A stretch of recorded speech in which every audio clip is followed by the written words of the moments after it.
Heat. Heat. Tough on men. Hard on everything in the world. Heat is hard on engines. That's why every car has a cooling system. Did you ever wonder where the water goes in the cooling system of your automobile? The water goes down through the radiator, then to the water pump, which forces it on. Then it enters the engine. Once in the engine, this river of water flows first through the jackets around the cylinders, uniformly cooling the 6-cylinder walls. Next, the stream goes up into the cylinder head, where its direction is so controlled as to drive it against the valve seats. Leaving the valve seats, it circulates through the head, and after it has done all the cooling it can do, the water comes out through the hose at the top and flows back into the radiator. Even though Emily Post may never approve it as good etiquette, the well-known business of cooling coffee in a saucer is an excellent illustration of what happens in the radiator of your car. In the saucer, the hot coffee is spread out thin over a large area so that the heat has a chance to escape.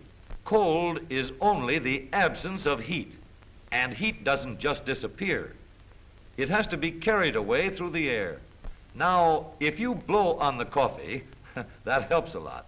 Even more heat is carried away by the greater circulation of air.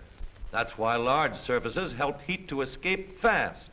More liquid is exposed to the air. More heat is carried away. Now let's put a cover on the saucer. Stand it up on end. Run tubes through it like this. Put a fan over here.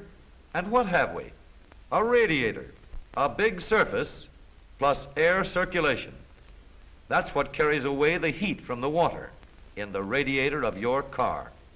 As you can see by the smoke, air is pulled quickly over all the surfaces of the radiator by the action of the fan, which also circulates air around the engine. As the engine gets up speed, we get additional help in cooling. Air is forced more rapidly through the radiator. After a certain speed is reached, we could do without the fan. But inside the engine is where the water does its work. The temperature inside an automobile engine is just as important to the engine as the temperature of a room is to people. In an air-conditioned room, the temperature is ideal for human beings, pretty close to 70 degrees. But in another room, the thermometer is up to 90 degrees and nobody likes it. It's too hot for comfort, but even a temperature that seems hot to us would be cold to the engine of an automobile. The temperature an automobile engine likes best isn't 70 degrees, nor 90, nor even 100. A gasoline engine likes 180 degrees best, summer or winter. And that's just the way the water is when it leaves the engine. Each part inside the engine has a particular temperature at which it operates best. In the water jacket, close to the cylinder wall, it's 212 degrees, just hot enough to boil water. Between the piston and cylinder wall, the temperature is about 350.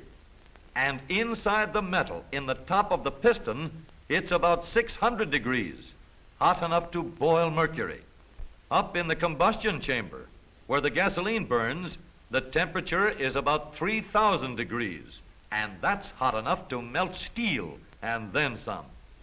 That whole working gang inside the engine has to have just the right amount of water in order to keep operating at just the right temperatures, neither too hot nor too cold. What would happen if they didn't get that water? Well, we all know what happens to metal when it gets hot. When steel gets hot, it expands. That's why there is a gap between rails in a railroad track. The gap protects the rails from buckling when they get hot and expand. Foundries use the same principle in making locomotive wheels. The flange is heated until it expands, then it is slipped over the wheel so that when it cools, the flange will contract again and fit tightly over the wheel. The metal inside an automobile engine also expands when it gets hot. And if all the water suddenly boiled away, every part in the engine would over-expand.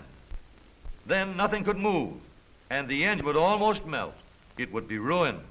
That's why it's important to keep your radiator always full.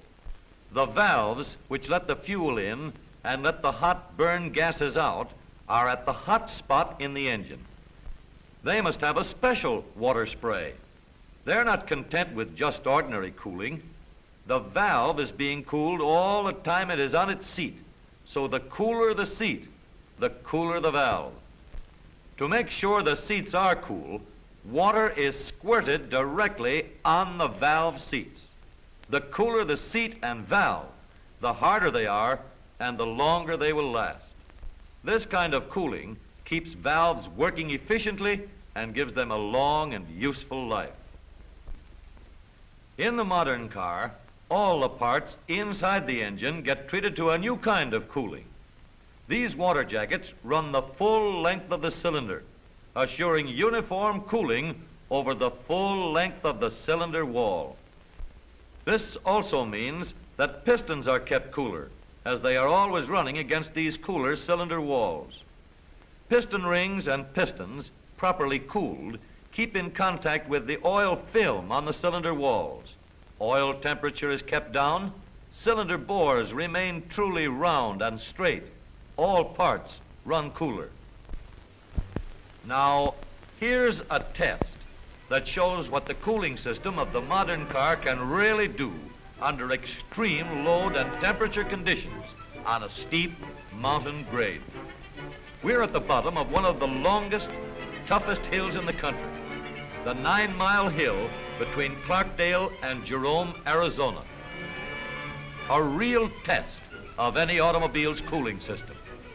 One last check on that temperature gauge, and the test is on. A modern automobile pulling a double load against a 9-mile hill under a temperature of 110 degrees in the shade.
It's 180 degrees, and we have a modern cooling system that doesn't have to ask odds of any condition anywhere, anytime.